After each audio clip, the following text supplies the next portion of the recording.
79, 80 மற்றும் 81வது சாப்டர் இந்திரநீலம். அதாவது நான் பல இடங்களில் கொஞ்சம் கம்ப்ளைனிங்காகவே நான் சொல்லியிருக்கேன். என்னென்னா, புனைவு தருணம், ஃபிக்ஷனல் மூமெண்ட், ஒரு சைடு ட்ராக்கை, ஒரு உபகதையை, இல்லை வேறொரு ஃப்ளாஷ்பேக்கை சொல்கிறதுக்காண்டி ஒரு சில தருணங்களை வேணும்னே திணிச்சு அது வழியாக வேறொரு கதை சொல்கிறது இருக்குல்ல, அந்த இடத்துல எனக்கு எப்போவுமே லைட்டாக படுத்துரும். அந்த இன்னும் சரியாக அமையாத, இல்லை வெறும் இடைச்செருகளாகவே பட்ட அந்த ஒரு புனைவு தருணத்தை நான் என்றைக்குமே ரசித்ததில்லை. வெண்முரசில் நிறைய நேரங்களில் நிறைய இடங்கள் அந்த மாதிரியான தருணங்கள் வரும். 79வது சாப்டரில் அந்த மாதிரி ஒரு திணிக்கப்பட்ட தருணமாக திஷ்டத்யும்னனும் சாத்திகியும் உட்கார்ந்து போனர்கிட்ட இன்னும் அவந்தி நாட்டு இளவரசி லைக் மித்திரவந்தையோடைய கதையை சொல்ல ஆரம்பிக்கும் பொழுது ஐ ஃபெல்ட் லைக் தட். சம்மந்தமே இல்லாமல் உள்ளே வருவாங்க. லைக் சாத்திகி வில் லைக் ரிட்டர்ன் பேக். ரொம்ப அழகான காட்சிகள்லாம் வரும். அதெல்லாம் சூப்பர் தான். சாத்திகி போய் பயப்படுறது, கிருஷ்ணன் முன்னாடி போய் நிற்க பயப்படுறது, எதுக்கு பயப்படுறான்னு உள்ள அலசி ஆராய்ஞ்சப்போ அட்டியில் இருக்கிற அந்த துளி ஆணவம் எல்லாமே பர்ஃபெக்டாக இருக்கும் 79th சாப்டரில். But that one moment where they sit and start listening to like Avanthi நாட்டு இளவரசியோட அந்த கதையை கேட்கும் பொழுது, அந்த கதை அமைகிற அந்த தருணம் எந்த அளவுக்கு இதில் ஸ்டோரியில் ஆட் ஆகுது, இல்லை எப்படி அது கரெக்டாக ஒர்க் அவுட் ஆகுது இந்த ஸ்டோரியில் அப்படிங்கிறத எனக்கு ஒரு மிகப்பெரிய கொஷினாக இருக்குது. S, exactly. லைக் வெண்முரசு காணொளி பண்ணுறதுக்கான காரணங்கள் வெறும் புகழ் மாலைகளை இல்லை, வெறும் பிடிச்சதை மட்டும் சொல்கிறது இல்லை, மனசில் தோன்ற பல விஷயங்களை சொல்கிறதுக்கு தான். அதில் சில குறைகளையும், எனக்கு குறையாப்பட்ட சில விஷயங்களும், ஏதோ போதாமையால் வந்த சில ஆற்றாமைகள், லைக் சில போதாமைகள்னால வந்த சில எண்ணங்களையும் சிந்தனைகளையும் பகிர்ந்துக்கிறது அந்த video. So it's not going to be like completely positive things மட்டும் எடுத்து சொல்லணுங்கிறது இன்டென்ஷனே கிடையாது. எனக்கு இது ஒரு மிகப்பெரிய ஒரு டிஸாட்டிஸ்ஃபேக்ஷன் சொல்ல முடியாது, ஒரு மாதிரி ஒரு நெருடலை கொடுத்தது, என்னடா அது அப்படிங்கிற மாதிரி. இன்னொன்று, பொதுவாக இந்த ஃப்ளாஷ்பேக் சொல்கிறதெல்லாம் இருக்குல்ல, அதில் ஒரு ஆத்தென்டிசிட்டியோடு எப்படி ஃப்ளாஷ்பேக் சொல்கிறதுன்னு புரியல. இப்போ அக்ரூரை போய் திஷ்டத்யும்னன் மீட் பண்ணும்பொழுது கோசல நாட்டு அரசி எப்படி ராமன்ற சீதை மாதிரி கிருஷ்ணன் கோசல நாட்டு அரசி லைக் இருந்தாங்க, அந்த நினைவுகளை சொல்லும் பொழுது முக்கால்வாசி அக்ரூரர் திஷ்டத்யும்னன்ட்டு எக்ஸ்பிளைன் பண்ணுறதுனாலேயே அக்ரூரோட பாயிண்ட் ஆஃப் வியூலேயே தான் அந்த ஃபுல் ஃப்ளாஷ்பேக் நடக்கும். முழுக்க மோஸ்ட்லி லைக் ஒவ்வொரு லைக் நுட்பமாக இப்போ என்னால் ஞாபகத்தை கொண்டு வர முடியல, பட் முழுக்க most of the majority of the part like அந்த சண்டை, ஒரு சாப்டர் முழுக்க 7 காளைகளோட கிருஷ்ணன் போடுற சண்டை எல்லாமே அக்ரூரோட பாயிண்ட் ஆஃப் வியூவில் தான் இருக்கும். ஆனால் இங்கே இருக்கிற ஃப்ளாஷ்பேக், இந்த பாணர் சொல்கிற கதைகளில் இருக்குல்ல, இங்கே கிட்டத்தட்ட each and every nuances are like each and every ஒரு கேரக்டர் தனிமையாக இருக்கும் பொழுதும் அவங்க ஃபீல் பண்ணுறது, அவங்க நோட் பண்ணுற விஷயங்கள். அதாவது எனக்கு பிரச்சனை வந்து, இப்போது திடீர்னு மித்திரவந்தை வந்து லைக் 81வது சாப்டரில் எறும்புகளோட பேசுகிறான். எறும்புகளோட பேசுறதுல எனக்கு பிரச்சனையே கிடையாது. என்னடா அது திடீர்னு வந்து ஒரு ரியலிஸ்டிக் வேர்ல்ட்லேருந்து எங்கேயோ போகுதே அப்படிங்கிறதுல எனக்கு பிரச்சனையே கிடையாது. Venmurasu is about that. அந்த மித்திரவந்தையில் இன்னும் எறும்போட பேசட்டும், இல்லை கிருஷ்ணோட டெலிபதி வழியாக பேசட்டும், இல்லை ஒரு ஆர்டிஃபிஷியல் இன்டெலிஜென்ஸ் டெக்னாலஜி கொண்டு வந்து கூட பேசட்டும், எனக்கு பிரச்சனையே கிடையாது. அந்த உலகத்துக்குள்ளே நான் லைக் இன்வெஸ்ட் பண்ணியாச்சு, இம்மர்ஸ் ஆயாச்சு. ஸோ அந்த விஷயங்கள்ல எனக்கு பிரச்சனை இல்லை. ஆனால் ஒரு ஃப்ளாஷ்பேக்காக ஒரு கேரக்டரோடைய பாயிண்ட் ஆஃப் வியூவில் ஒரு சூதர் வழியாக பாணர் வழியாக சொல்லும் பொழுது எப்படி அதை கையாளுறது அப்படிங்கிறதுல ஒரு சின்ன குழப்பம் இருக்கும்னு தோணுது எனக்கு. ஒட்டுமொத்தமாக இந்திரநீலம் நாவலும் சரி, ஒட்டுமொத்தமாக வெண்முரசிலே படங்கள்லாம் சின்னதாக ஒரு எக்ஸாம்பிள் கொடுனா, சாதாரண ஒரு படத்தில் ஒரு கேரக்டர் ஒரு ஃப்ளாஷ்பேக்கை சொல்லுதுன்னா, அந்த கேரக்டர் இல்லாத இடங்களில் மற்ற கேரக்டர் பண்ணிகிட்டு இருக்கிற சின்ன சின்ன விஷயங்கள் அவ்வளோ டீட்டெயிலும் வந்து காட்சியில் காமிக்கிறது இருக்குல்ல, அதில் ஏதோ ஒரு சினிமேட்டிக் லிபர்ட்டின்லாம் சொல்ல முடியாது, இல்லை ஆர்டிஸ்டிக் லிபர்ட்டின்லாம் சொல்ல முடியாது அதுன்னு நினைக்கிறேன். ஏதோ ஒரு விதத்தில் ஒரு கேரக்டர் ஒரு ஃப்ளாஷ்பேக் சொன்னால், அந்த கேரக்டருடைய பாயிண்ட் ஆஃப் வியூவில் இருந்து மட்டுமே அந்த ஒட்டுமொத்த ஃப்ளாஷ்பேக் இருந்தால் இல் பி ஒர்த் வைல் அப்படிங்கிற மாதிரி எனக்கு தோணுது. Somehow I felt. இல்லைன்னா ஒரு தேர்ட் பர்சன் ஒரு ரைட்டராகவே வந்து அதை சொல்லிடலாம். இங்கே ஆரம்பித்தது எப்படி ஆரம்பிச்சது, அந்த பாணர் வந்து அந்த சூதர் வந்து லைக் பாட்டு பாடி முழுக்க அவந்தி நாட்டு கதையை தான் சொல்கிறாரு. லைக் அப்படி தான் ஆரம்பிக்குது 79வது சாப்டரில். Or did I lose a track எனக்கு தெரியல. ஸோ லைக் ஆனால் இது ஒட்டுமொத்த கதையும் சொல்கிறதுக்கு தான் அந்த ஒரு தருணம் அமையுது அப்படிங்கிறது தான் கொஞ்சம் வீக்கான மொமெண்ட்டாக எனக்கு பட்டுது 79 சாப்டர். மற்றபடி 80-81 சாப்டரில் விந்தரம் அவங்க போடுற எக்கச்சக்கமாக லைக் சிமிலாரிட்டிஸ் இருக்குது தான். அது அப்படி தான் சிமிலராக இருக்கும்னு நினைக்கிறேன். ருக்மிணி அண்ட் மித்ரவந்தே இன்னும் கரெக்டாக சொல்லணும்னா ருக்மிணிக்கு ருக்மி இருந்த மாதிரி மித்ரவந்தைக்கு விந்தரன் 2 அண்ணனுங்க இருக்கானுங்க.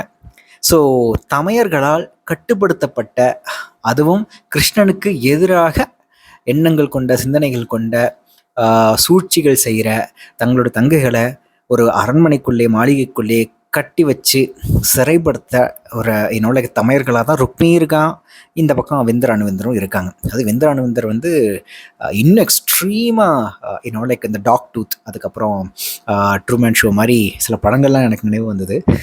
அந்த மாதிரியான அப்ரோச் தான் இருக்குது. ஸோ நிறைய சிமிலாரிட்டிஸ். அதே மாதிரி ருக்மிணி கொஞ்சம் கொஞ்சமாக நீலம், லைக் நீல பீலி விழி, அதுக்கப்புறம் லைக் கிருஷ்ணனுடைய சிந்தனைக்குள்ள கிருஷ்ணனை பார்க்காமலே அவன் மேலே காதல் கொள்கிற அந்த கான்செப்டை ஒட்டியே மித்ரவந்தைக்கும் எல்லாமே நடக்குது. ஸோ ரொம்ப பேரலல் ஸ்டோரி மாதிரி இது போகுதுன்னு நினைக்கிறேன். ஆக்சுவலாக வெரி வெரி சிமிலர். ருக்மிணிக்கும் லைக் மித்ரவந்தைக்கும் நடக்கக்கூடிய சம்பவங்கள், அவங்களுக்கு இருக்கக்கூடிய லைக் மன அமைப்பு, அக அமைப்பு எல்லாமே ரொம்ப சிமிலராக இருக்குன்னு நான் நம்புகிறேன் ஆக்சுவலாக. சரி, அப்படியே உள்ளே போயிடுவோம். இறுதி வளைவிற்கு அப்பால் தொலைவில் வெண்சுண்ணத்தில் எழுந்த இளையாதவன் மாளிகை தெரிந்தது. நிறைவகுத்த பெருந்தூண்களுடன் அது தந்தத்தால் செதுக்கப்பட்ட சீப்பு போல என்று திருஷ்டத்யும்னன் நினைத்தான். அக்கிழமை சாத்தியகி பூதம் ஒன்றின் பல்நிறை விரிந்த நகைப்பு என்றான். திருஷ்டத்யும்னன் திரும்பி அவனை நோக்க அச்சமிழுந்த முகத்துடன் கடிவாளத்தை நரம்பு புடைக்கு இறுகப்பற்றி இறுகிய பற்களின் ஊடாக நாகச்சீரல் போல எழுந்த குரலில், இல்லை, நான் அங்கு வரப்போவதில்லை பாஞ்சாலரே என்றான் சாத்திகி. அப்பேருருவ புன்னகை என்னால் எதிர்கொள்ள முடியவில்லை. அங்கே இருக்கிற பில்டிங்கில் தெரியக்கூடிய ஒரு இமேஜ் இருக்குல்ல, அந்த ஒரு மிகப்பெரிய இமேஜ், த இமேஜ் ஆஃப் பூதம் ஒன்றின் பல்நிறை விரைந்த நகைப்பு, செதுக்கப்பட்ட சீப்பு போல பெருந்தூண்களுடன் அது நிறைவகுத்த பெருந்தூண்களுடன் அது தந்தத்தால் செதுக்கப்பட்ட சீப்பு போல என்று திருஷ்டத்யும்னன் நினைத்தான். ஸோ அந்த மாளிகை, அந்த இளையாதனோட மாளிகையில் இருக்கக்கூடிய ஒரு இமேஜ் அவனுக்கு எப்படி இருக்குன்னா, பூதம் ஒன்றின் பல் நிறை விரிந்த நகைப்பு அப்படின்னு சொல்லும்பொழுது ஒரு மிகப்பெரிய ஒரு பயம் வருதுல்ல. லைக் ஏன்னா நான் தியேட்டர் ஒர்க் ஷாப்லாம் போகும்பொழுது அவர் பேர் எனக்கு மறந்து போச்சு, பிரசாந்த் நாயர் நினைக்கிறேன், ஒரு ஃபேமஸான play right and theatre artist பெங்களூரில். அவர் வந்து கோபம் எப்படி படலாம், அப்படிலாம் கோவப்படலாம், ஆனால் ரொம்ப வித்தியாசமாக சிரிச்சுக்கிட்டே கூட கோவப்படலாம். உங்களால் செம்ம கேனில் இருக்கேன், நீ எப்படியாவது ஓடி போய் இங்கேருந்து அப்படிங்கிற மாதிரியான ரொம்ப சிரிச்சுக்கிட்டே கூட கோவப்படலாம் அப்படின்னு சொல்லுவார். எனக்கு அந்த ஒரு மொமெண்ட் ஞாபகம் வந்தது. ஸோ இந்த இளையாதவன் எப்போவுமே புன்னகைச்சு தான் இருக்கான். மிகப்பெரிய டைட்டான ப்ரெஷர்ஃபுல் சுச்சுவேஷன்லேயும் ரொம்ப முக்கியமான முடிவுகள் எடுக்கக்கூடிய நேரங்கள்லையும் எந்த ஆன்சைட்டி இல்லாமல், எந்த ஒரு ரியாக்ஷன் இல்லாமல் சிரிச்சுக்கிட்டே தான் எல்லா விஷயத்தையும் பண்ணுறான். ஆனால் அந்த சிரிப்புக்கு பின்னாடி இருக்கக்கூடிய உணர்வு என்ன உண்மையிலே அப்படிங்கிறது மர்மமாக தான் இருக்கும். எல்லாருக்கும் மிஸ்டீரியஸான ஃபீலிங் தான். சாத்திகி அந்த குறு நகையை பார்த்து பயப்படுறான். இப்போ எல்லாருமே அந்த லைக் நகைப்பையும் அவனுக்குள்ள எப்போவுமே தங்கி இருக்கிற அந்த சிரிப்பையும் பார்த்து எண்ணி வியந்திருக்காங்க, ஆச்சரியப்பட்டிருக்காங்க, பயமும் அடைஞ்சிருப்பாங்க. இப்போ அந்த இத்தினோண்டு முகத்துல விரியக்கூடிய அந்த ஒரு சின்ன நகைப்பு, அவ்வளோ பெரிய பில்டிங்ல அந்த நகைப்பு வந்து தெரியறது இருக்குல்ல, ஓ மை காட், அது வந்து ஒரு ஹாண்டிங்கான இமேஜாக சாத்திகி இருந்திருக்கும். ரைட், அழகான மூமெண்ட். 79 சாப்டரில் ரொம்ப பியூட்டிஃபுல்லான, ரொம்ப இம்பேக்ட்ஃபுல்லான ஒரு மூமெண்ட் நான் அதை சொல்லுவேன். ஏன்னா பயத்தோட ஒருத்தன் போயிட்டுருக்காங்கிறத விட குற்ற உணர்வோடு ஒருத்தன் போயிட்டுருக்கான். அவ்வளோ பெரிய குற்ற உணர்வோடு ஒருத்தன் போய் நிற்கிற அந்த தருணத்தை மேக்னிஃபை பண்ணி காமிக்கிறதுல, அவன் எதை பார்க்க போகிறான் அப்படிங்கிறத மேக்னிஃபை பண்ணி காமிக்கும் பொழுது அந்த நகைப்பெண்ணால் வந்து பார்க்க முடியாது. பயத்தை தாண்டி அவனுக்குள்ளே இருக்கிற இந்த குற்ற உணர்வு தான் அந்த இவ்வளோ பெரிய பில்டிங்கில் தெரியக்கூடிய இமேஜஸை கண்டு அவ்வளோ நடுங்க வச்சு எதிர்கொள்ள முடியாமல் psychologically he was like traumatised by seeing those like building images which exactly replicates நகைப்பு like in Krishnan's face. Right, so இந்த ஒரு ஈவில் ஸ்மைல் அப்படின்னு கூட வச்சுக்கலாம். அவனுக்கு அப்போது ஒரு ஈவில் ஸ்மைலாக இருக்குது. இதனால் வரைக்கும் மிஸ்டீரியஸ் ஸ்மைலாக இருந்த கிருஷ்ணனுடைய புன்னகை அந்த பில்டிங்கில் அவ்வளோ பூதாகரமாக பார்க்கும் பொழுது, உண்மையிலே பூதம் ஒன்றின் பள்ளியில் இருந்த நகைப்பை பார்க்கும் பொழுது அவனுக்கு அது ட்ரமாட்டிக்காக இருக்குன்னு நினைக்கிறேன். என்னால் இயலவில்லை பாஞ்சாலரே, ஒவ்வொன்றாக கழற்றி கொண்டு வந்தேன். கையளவுக்கு மட்டும் எஞ்சிய ஒன்று என்னை தடுத்தது. அச்சிறு ஆணவமே என்னை நான் என்று ஆக்குகிறது. இப்பெயரை, குலத்தை, உடலை, விழைவை நான் சூடச் செய்கிறது. அதையும் இழந்தால் உப்புப்பாவை கடலை அடைந்தது போல நான் எஞ்ச மாட்டேன். மீட்பும் இறப்பும் இன்மையும் ஒன்றென ஆகும் ஒரு தருணம் அது. இது ரொம்ப டீப்பான ஒரு விஷயம் நான் நம்புறேன். ஏன் அப்படின்னா, நான் சரண்டரிங். இப்போ சாத்தியகி 12 இடங்கள் நினைக்கிறேன்ல, அந்த ஸ்லேவ் குறி, அடிமைக்குறி வாங்கி கிருஷ்ணன் தான் உலகம், இளையாதவனை விட்டா வேறு யாருமே இல்லை, இளையாதவனுக்காக என்ன வேணாலும் கொடுப்பேன், என்னையே கொடுப்பேன், உயிரையும் கொடுப்பேன் அப்படின்னு துவாரகையில் இருக்கிற ஒவ்வொருத்தனும் வந்து யாரை கேட்டாலும் இளையாதவனை உயிரை கொடுப்பேன் அப்படிங்கிறது ஒரு காமன் என்னோட மைண்ட் செட் அண்ட் ஸ்டேட்மெண்ட்டாக இருக்கும் நினைக்கிறேன் எல்லாருக்கும். அதில் சாத்திக்கு இன்னும் ஒரு பயங்கரமான ஒரு வெறியன் அப்படின்னு சொல்லலாம், அப்சசிவ் அபவுட் இளையாதவன் அப்படின்னு சொல்லலாம் நினைக்கிறேன். அப்படியே ஒரு அடிமைக்குறிகள் வாங்கிட்டு வந்த சாத்தியகி ஏதோ ஒரு இடத்துல அவனுக்குள்ளேயும் ரொம்ப ரொம்ப ரொம்ப கையளவுக்கு மட்டும் எஞ்சிய ஒன்று என்னை தடுத்ததுங்கிறான்ல. எனக்கு அது ரொம்ப ஷாக்கிங்காக இருந்தது ஆக்சுவலாக.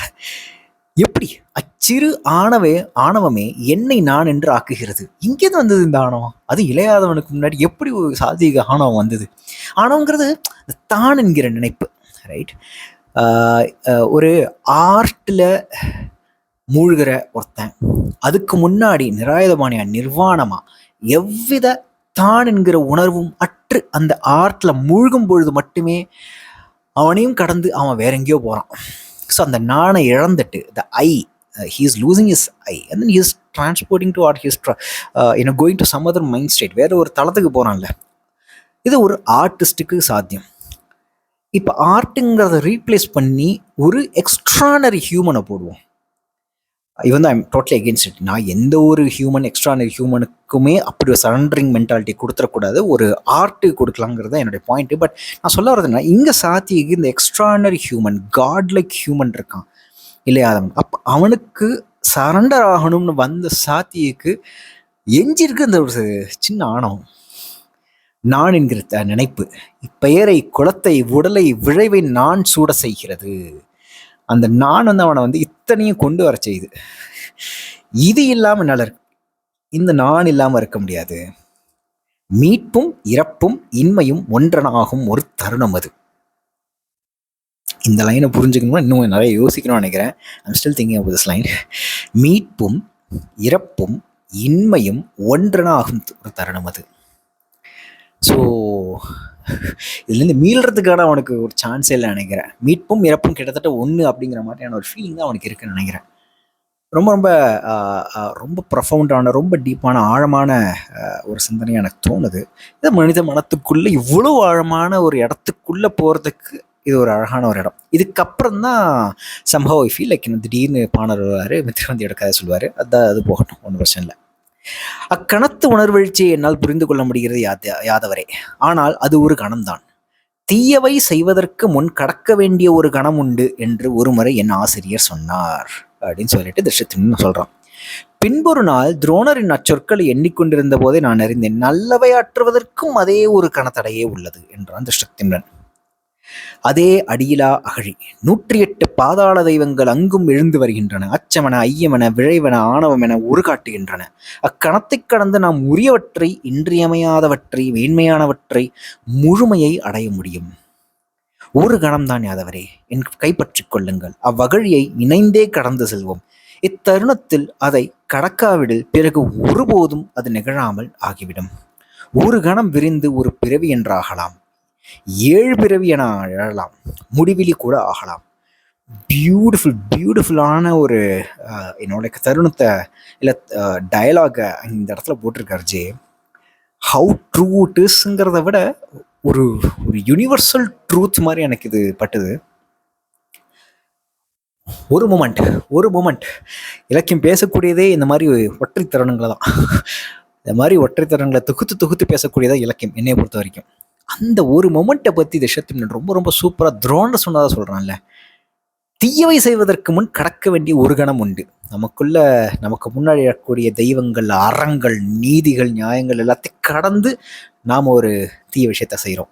அத்தனை லைக் பாசிட்டிவ் கானோட்டேஷன் உள்ள அத்தனை விஷயங்கள் நம்ம முன்னில் எழுந்து நின்றாலும் அதையும் கடந்து ஒரு மொமெண்ட்டை தாண்டினா அப்புறம் அந்த தீயதை செஞ்சிடும். அதுக்கப்புறம் அந்த whole track, his whole life might change.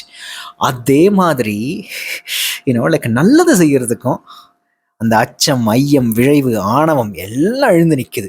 அதையும் அந்த அகழியை கடந்து ஒரு மொமெண்ட் தாண்டிட்டோம்னா அதுவே நம்மளோட லைஃபாக மாறலாம். 7 பிறவி என ஆகலாம். ஒரு கணம் தான் என் கைப்பற்றிக் கொள்ளுங்கள் அப்படிங்கிறான். அது எவ்வளோ பெரிய லைக் என்னை பொறுத்த வரைக்கும் சாத்திக்கு மேலே துஷ்யத்யும்னன் வச்சிருக்கிறது சாதாரண நட்பு இல்லை. 7 ஜென்மத்துக்கு நீடிக்கக்கூடிய ஒரு பிரியம், அன்பு அப்படின்னு சொன்னா நான் நினைக்கிறேன். அப்படி ஒரு நட்பு அமையறதுக்கு தான், இல்லை அப்படி நட்புன்னு கூட வேணாம், ஏதோ ஒரு இணையாக இருக்கலாம், இல்லை பெற்றோர்களாக இருக்கலாம், ஏதோ ஒரு மனுஷன் இன்னொரு மனுஷனுக்கு இந்த மாதிரி லைக் சொல்லிட்டானா போகிறோம், 2 பேருமே சேர்ந்து வாழ்ந்துடலாம்னு நினைக்கிறேன். இப்படி தான் சாத்திகி தசரத்தினோட நட்பு இந்த இடத்துல இன்னும் பவர்ஃபுல்லாக தெரியுது. இப்படியான ஒரு விஷயத்தை பகிரும் பொழுது இந்த ஒரு நல்லதை பண்ணுவோம். லைக் நீ போய் கொடு, நீ போய் அக்செப்ட் பண்ணு, அப்ரூவராக மாறு, அப்ரூவராக மாறுன்னு அப்ரூவராக மாறு, லைக் இதுதான் நான் பண்ணேன் அப்படின்னு சொல்லு. உன்னை என்ன பண்ண சொல்கிறாங்களோ அதுக்கு நானும் பண்ண மாட்டேன்னு சொல்லுவேன், உனக்கு தீங்கு விளைவிக்க விட மாட்டேன் அப்படிங்கிற மாதிரியான ஒரு இதெல்லாம் சொல்கிறாரு. ஸோ இந்த மனத்தடையோட இந்த அகழியை கடந்து போ அப்படின்னு சொல்கிறப்போ நிறைய நேரங்களில் ஒரு நல்லதை எப்படியோ நம்ம செய்ய ஆரம்பிச்சிட்டோம்னா அது ஸ்டார்டிங் பாயிண்ட் தான் நிறைய பேருக்கு ரொம்ப ரொம்ப டிஃபிகல்ட்டான ஒரு விஷயம். நான் எப்படி இலக்கியம் படைக்கிறதுக்கு எப்பவுமே சோம்பேறியாகவும் ஒரு மிகப்பெரிய ஒரு ஹெசிடேஷனோடையும் அச்சத்தோடையும் ஐயத்தோடையும் இருக்கேனோ, அதே மாதிரி ஆணவத்தோடையும் இருக்கேனோ, அந்த ஒரு ஸ்டார்டிங் பாயிண்ட் தான் எனக்கு எப்பவுமே ட்ரபிள் நினைப்போம். அது ஒரு நல்லது என்னை பொறுத்த வரைக்கும். நான் இலக்கியம் படிக்கிறது எனக்கு நல்லது, முக்கியமாக மற்றவங்களுக்கு நல்லதா தீயதான்னு தெரில. ஆனால் பல நன்மைகள் செய்யறதுக்கு, ஆனால் நாம நன்மைகள்னு நினைக்கிற ஒரு விஷயத்த செய்யறதுக்கு அவ்வளவு அச்சங்களும் ஐயங்களும் நம்ம முன்னாடி நிற்கிதில்ல. அதை ஒரு கணம் தாண்டிட்டோம்னா போகிறோம், that we will continue, will just continue. அதை முடிக்கிற வரைக்கும் மனசை அரிச்சிக்கிட்டே இருக்கும்ல. ஸோ ரொம்ப ரேராக தான் முடிக்காமலேயே ஒரு விஷயத்த சரி ஓகே இது ஒத்து வராதுன்னு சொல்லிட்டு நம்ம போவோம். But you have to keep experimenting the good things which you think as good அப்படிங்கிறத நான் எடுத்துக்கிறேன் இந்த இடத்துலேருந்து. அவ்வளோ 79 அங்கே முடியுது. அவர்களோ ஒவ்வொருவரும் பிறிதொருவரின் சொல்லினால் புண்பட்டனர். ஒவ்வொருவருக்கும் அவையில் தனிப்பட்ட எதிரிகள் இருந்தனர். தன் எதிரியை கொண்டே தான் எடுக்கும் நிலைப்பாட்டை முடிவு செய்தனர். பூசலிடுவதன் பேரின்பத்தில் ஒருவர் மேல் மிதித்து பிறிதொருவர் ஏற விண்ணில் என எழுந்து முகில்கள் மேல் அமைந்து வாழ் சுழற்றினர். சற்கள் கூர்மை கொண்டு கிழித்த குருதி பெருகி அவை நினக்குழியாகியது. அதில் வழுக்கி விழுந்தும் எழுந்தும் புழுக்களை போல நெளிந்தனர். இங்கே மாகிஷ்மதியை 2ஆக பிடிக்கிறாங்க. மாகிஷ்மத்தினோட ஏதோ பாகுபலியில் வரக்கூடிய அந்த நகரம் பேர் மாகிஷ்மதி நினைக்கிறேன். ஸோ ஓகே அதெல்லாம் போக வேணாம். எங்கே போனாலும் சினிமா வந்துடுது, அதான் பிரச்சனை. அதுவும் கமர்ஷியல் சினிமா உள்ளுக்குள்ளே வந்துடுது மண்டைக்குள்ளே. ஸோ இங்கே ஆப்வியஸ்லி லைக் அப்பன் பிள்ளை 2 பேர். இப்போ பொண்ணு பிறந்திருக்கா, ரொம்ப லேட் மேரேஜ், யாதவ அரசியை கல்யாணம் பண்ணியிருக்காரு ஜெயசேனர். ஸோ இப்போ ஜெயசேனர் அந்த அவையில் ஒரு 2 குரூப்பாக பிரிகிறாங்களே, நாட்டை 2 ஆக்கணும், நீ எப்படி யாதவ அரசியை கல்யாணம் பண்ணலாம், நீ குளத்தை இழிவு கொண்டு வந்துட்ட அப்படி இப்படின்லாம் சொல்லி லைக் உஜ்ஜயினி அப்படிங்கிற இன்னொரு நகரத்தை ஃபார்ம் பண்ணி அதுதான் ரொம்பவே செழிப்பான ட்ரேடு நடக்கக்கூடிய ஒரு இடமாக இருக்கிறது. அங்கே விந்தரம் அணுவிந்தரம் போகிறாங்க. அதுக்கு பின்னாடி அணுவிந்தருமே லைக் அரவிந்தருக்கு தனியாக மகிழ்ச்சிமத்தை கொடுக்கணும்னு சொல்லி விந்தர் பிளான் பண்ணுறது இதெல்லாம் ஓகே. ஒரு பக்கம் அரசியல் சூழ் இதெல்லாம் அரசு சூழ் விஷயங்கள்லாம் போகட்டும். இந்த இடத்துல அந்த அவையில் 2 குரூப்பாக பிரிகிறவங்க இருக்காங்கல்ல, எனக்கு இந்த இடத்துல ரொம்ப பிடிச்சது என்னன்னா, பூசலிடுவதன் பேரின்பத்தில் ஒருவர் மேல் மிதித்து பிறிதொருவர் ஏற விண்ணில் எழுந்து முகில்கள் மேல் அமைந்து வாழ் சுழற்றினர் அப்படிங்கிற ஒரு இடம் தான். தன் எதிரியை கொண்டே தான் எடுக்கும் நிலைப்பாட்டை முடிவு செய்தனர் அப்படிங்கிற ஒரு இடம் தான்.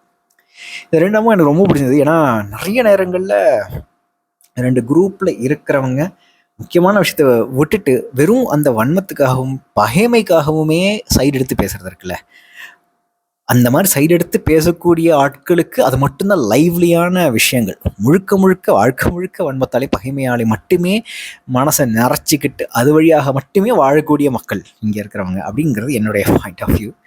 ஸோ லைக் அதனால தான் அது ரொம்ப அழகாக இருந்தது. விண்ணில் விண்ணில் என எழுந்து முகில்கள் மேல் அமைந்து வாழ் சுழற்றினர் அப்படிங்கிற லைக் சொன்னது ரொம்ப பிடிச்சது அந்த வர்ணனைகள். நினைவறிந்த நாள் முதலே தமையர்களின் ஆணைக்கு அமையும் சேடியரும் செவிலியரும் ஏவலரும் வினைவலரும் படைவீரரும் சூழ இளவரசி மித்திரவந்தை வளர்ந்தாள். அவள் செவியில் விழும் ஒவ்வொரு சொல்லும் 7 முறை சல்லடைகளால் சலிக்கப்பட்டது. இளையாதவர் என்ற சொல்லையோ துவாரகை என்ற ஒலியையோ அவள் அறியவில்லை. அவள் வேங்குழல் என்றொரு இசைக்கருவி இருப்பதை அறியவில்லை. மயிலென ஒரு பறவையை கண்டதில்லை.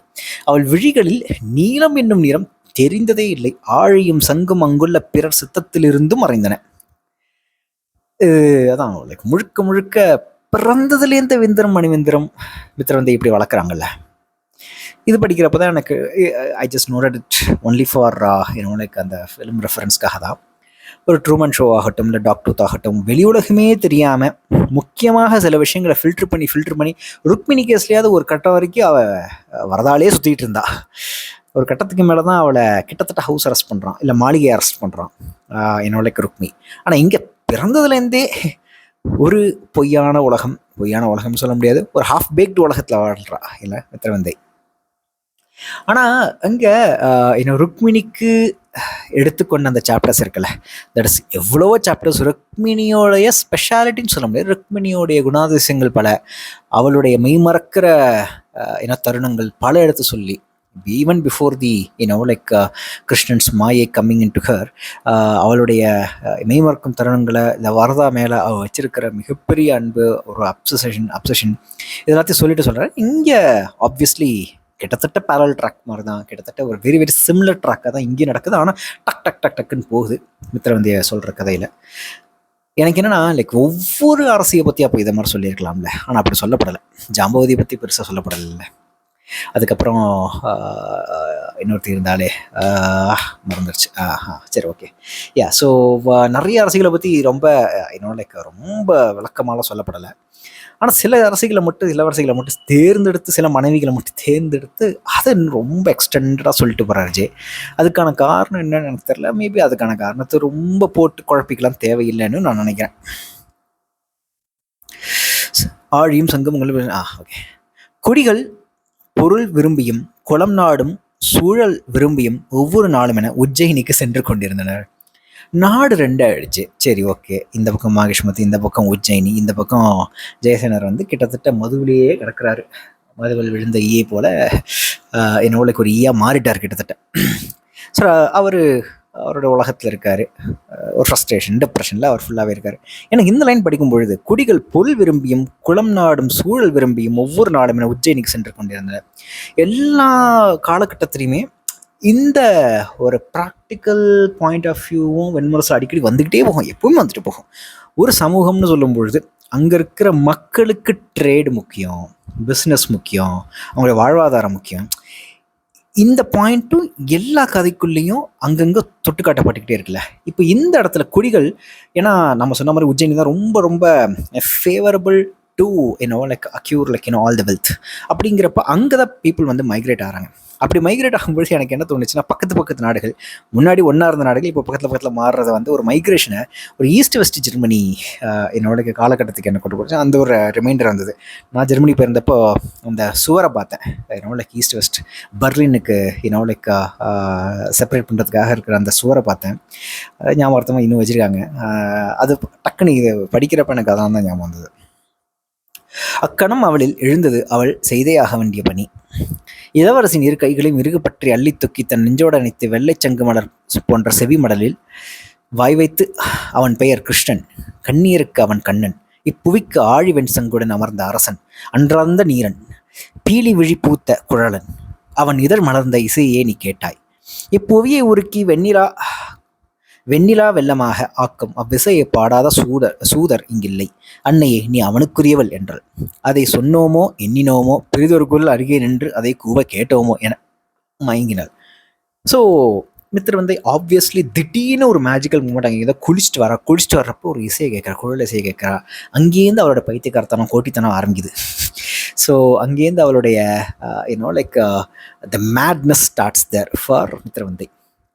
அப்படியே மயங்கி மயங்கி மயங்கி கிட்டத்தட்ட ரொம்ப ஒல்லியாகி, தேகம் ஒல்லியாகி, சாப்பிடாம இது பண்ணாமல் தன்னையே மறந்து லைக் ஒரு சித்தம் பிறழ்ந்த நிலைக்கு போய் படுத்த படுக்கையாகி திடீர்னு ஒரு நாள் காலையில் செவிலி அன்னை வந்து மூச்சு தொட்டு உயிரோட இருக்காளா இல்லையா அப்படின்னு சொல்லி பயந்து, அப்போ ரொம்ப பொயட்டிக்காக லைக் இது இந்த இது வர்றப்போ சத்தியமாக லைக் முதல் மரியாதை படத்தில் ராதா வந்து இந்த மண்ணை தொட்டவொடனே சிவாஜிக்கு வந்து அப்படியே உடல் செல்லிருக்குமே, அந்த மொமெண்ட் தான் ஞாபகம் வந்தது. அவன் பேர் கிருஷ்ணன், கண்ணீருக்கு அவன் கண்ணன், இப்போதைக்கு ஆழிவென்சன் அமர்ந்த அரசன் அப்படின்லாம் சொல்லும் பொழுது அவளுக்குள்ளேருந்து ஒரு காவிய தருணங்கள் இதெல்லாம் இருக்குது. என்னதான் இருந்தாலும் அந்த காவிய தருணத்தை காவிய உணர்வோடு என்னால் ஃபீல் பண்ண முடியல, அவ்வளோதான் சொல்ல முடியும். ஸோ அது ஃபீல் பண்ண வைக்கிறது ஒரு ஆத்தரோட இதுவா, இல்லை நான் அந்த அளவுக்கு ரெடியா இல்லையா, அந்த காவிய உணர்வை ஃபுல்லாக உள்வாங்கிக்கிறதுக்கு நான் ரெடியா இல்லையா, இல்லை அதுக்கான ரீடிங் மெச்சூரிட்டி எனக்கு இல்லையா, தெரில, ஐ டோன்ட் நோ. அவளிடம் அவனை பற்றி எவரும் பிறகதையும் சொல்ல நேரவில்லை. முட்டை விட்டு எழும் பறவை குஞ்சு நீலவானை முன்னரே அறிந்திருக்கிறது. அன்னை அதற்கு அளிப்பதெல்லாம் சிறகுகளை பற்றிய நினைவூட்டலை மட்டும்தான். ஓரிரு வாரங்களுக்குள் அவனை பற்றி அவள் அறியாத எதுவும் புவியில் எஞ்சவில்லை என்பதை செவிலி அறிந்தாள். அவன் பேரை அவள் ஒருமுறை கூட சொல்லவில்லை, ஒரு கணம் கூட அவனை விட்டு உளம் விலகவும் இல்லை.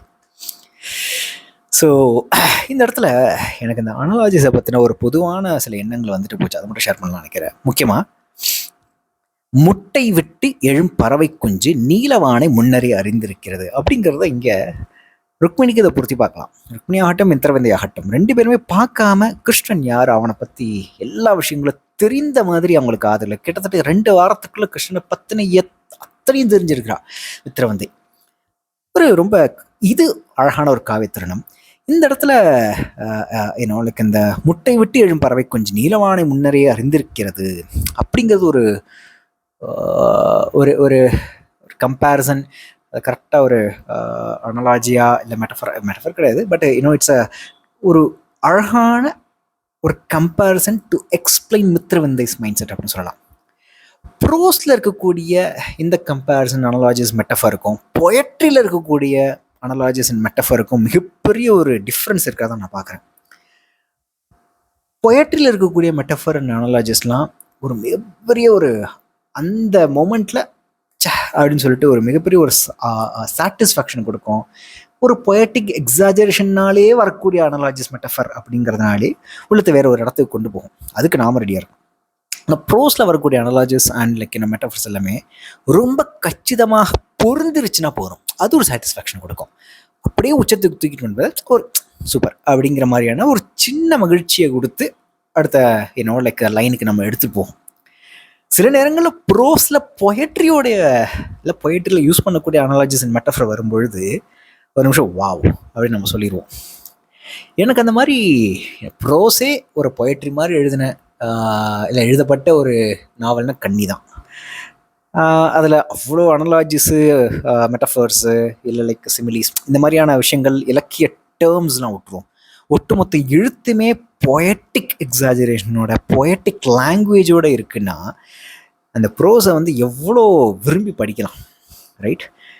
அது கவிதை மொழியில் இருக்கக்கூடிய லைக் இல்லை ஒரு நாவல், ஒரு ஃபிக்ஷன்னு நம்மளை ஏமாற்றி கவிதை உலகத்துக்குள்ளே கொண்டு போகக்கூடிய ஒரு எழுத்து.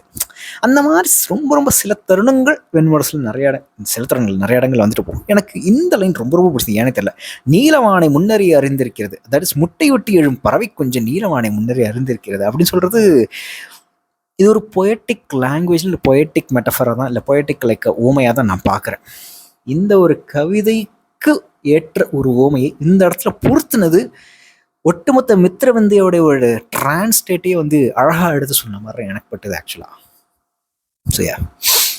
ஒவ்வொரு நாளும் அவள் புத்தாடை அணிந்து கொண்டாள். ஒரு முறை சூடிய மணிகளையும் பெரிதொரு முறை சூட மறுத்தாள். என் உளம் அமர்ந்தவன் 100 முறை நோக்கி சலித்தவை இவை தோழி என்றாள். அப்படி Rukmini.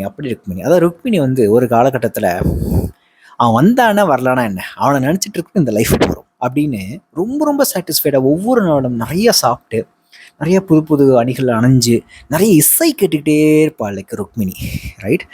It's like being in a happy state always, right? அந்த மாதிரி ஒரு ஸ்டேட்டில் தான் இப்போ மித்திரவிந்தையா இருக்குது. அதனால சொல்கிறேன், ருக்மிணி அண்ட் லைக் மித்திரவிந்தையோடைய ஒட்டுமொத்த travel, especially this transition phase from the விழைவு ஸ்டார்ட் ஆன தருணத்துலேருந்து கிருஷ்ணன் இல்லை இளையாதவன் அடையிற தருணம் வரைக்கும் கிட்டத்தட்ட ஒரே ட்ராவல், ஒரே லைஃப் ஜேர்னின்னு தான் நினைக்கிறேன். இங்கே ஒரு அண்ணன், இங்கே 2 அண்ணனுங்க, எப்படியாவது கடத்தி தான் கொண்டு போனோம், இல்லை லைக் வேறு ஏதாவது சூழ்ச்சி பண்ணி தான் கொண்டு போகணும். ஒரே மாதிரியான லைக் டிரான்ஸ்டேட்டில் ட்ராவல் பண்ணுறாங்க. ஒரு கட்டத்துக்கு மேலே 2 பேரும் அவனை நினச்சி இன்பமாக மட்டுமே இந்த வாழ்வை வாழணும் அப்படின்னு சொல்லி தன்னை புதுப்பிச்சுக்கிறாங்க. ஒவ்வொரு நாளும் ஒவ்வொரு தருணமும், ரைட்? ஸோ அப்படி பார்க்கலாம்.